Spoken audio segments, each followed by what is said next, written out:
Sweet Tea with Coach Key.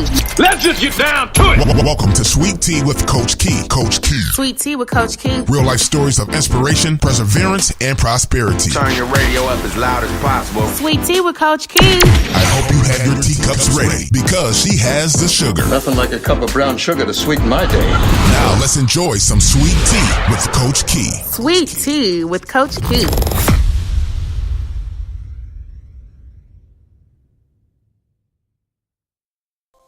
Welcome to this week's episode. As you can probably tell, I am a bit under the weather. I am on the tail end of this cold and sort of respiratory infection that I am fighting. And I sound a little bit congested, which I am, but thank God that I'm on the tail end of it. Earlier this week, more so this weekend, last weekend, I was really struggling, but I'm getting better, hence why I am doing this episode. So this week, I want to talk about the fact that it will not happen overnight. Being that I am a millennial women's life coach means that I come in contact with a ton of go-getters, women who know that there is a life out there that they want to acquire, know that there are things in this life that they want to acquire, and they are relentless as it relates to achieving and obtaining those things in that lifestyle that they want for themselves. However, being that we are millennials, we tend to have the misconception, one, that our breakthrough will look like our cousins or our friends, or two, it will happen sooner than it will actually happen. Excuse me. I think a lot of times when we think about a carrot and the roots under the ground, we don't realize what it takes in order to produce that fruit. And I do think it has a lot to do with social media. We have this seat and some looking into someone else's life, and we don't get the full view. We don't get to see what's happening behind the scenes. So you only see the victory and the shouting and the praise, but you don't get to see what all it took, the plowing, the seeding, the nurturing of that seed to have it come to fruition. And also, I struggle with a little bit the fact that everyone's victory or breakthrough will look different. Like, for instance, how I obtained my first car does not resemble the process that it took for my mom to get her first car, my first job, my first corporate job, making my first $100,000 salary.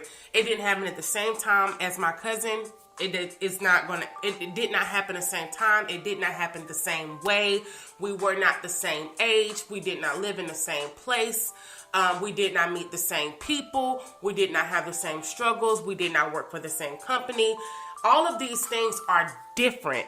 And I think that I know for a fact that when the lines become blurred, when you're thinking about progressing in life, and you're comparing and considering the journey, someone else's journey, and making it intertwine with your own. And that is a huge mistake. And that is the reason why, one, it takes longer. Two, there's added frustration.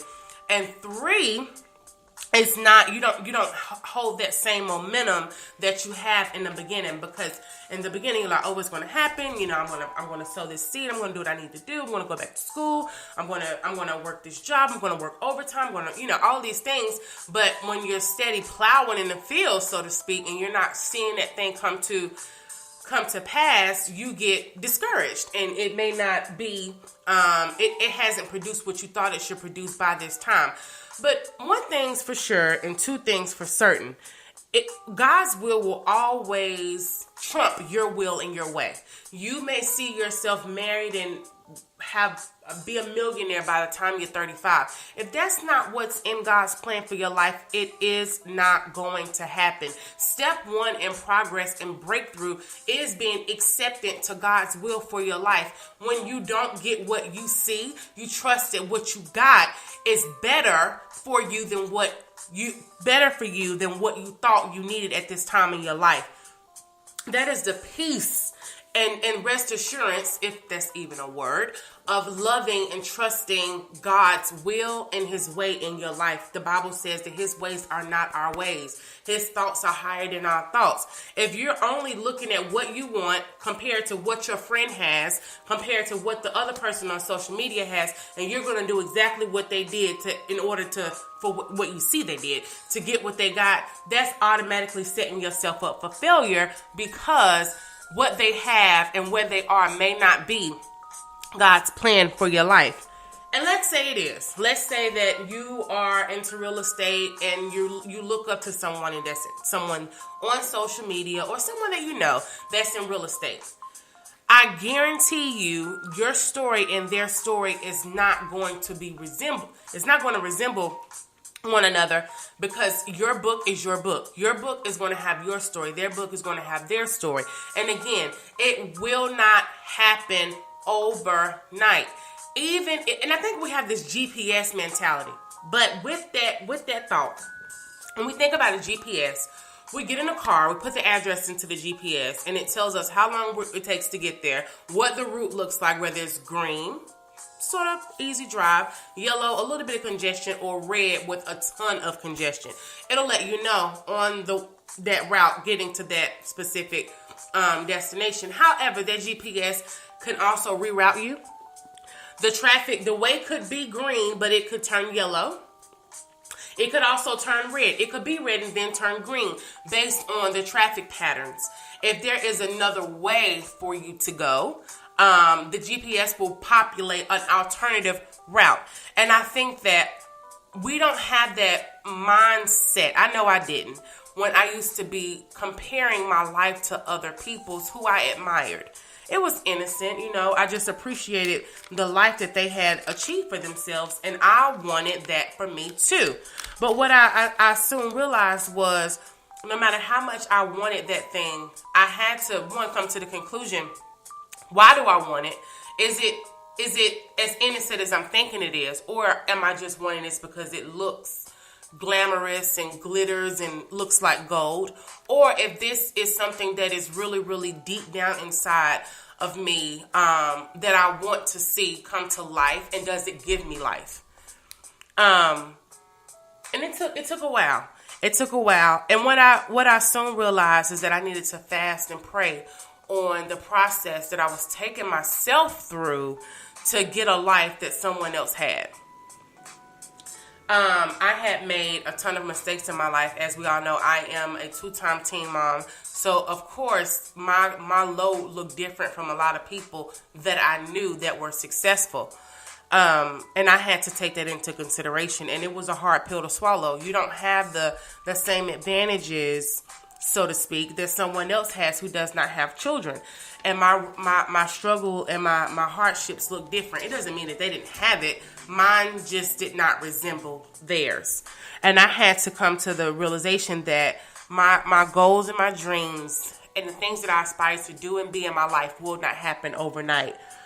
And the main thing that I appreciate so much for God placing in my spirit is that I cannot always count things that I hold in my hands or that I can reach out and touch. There is a blessing in the things that we do not feel with our hands.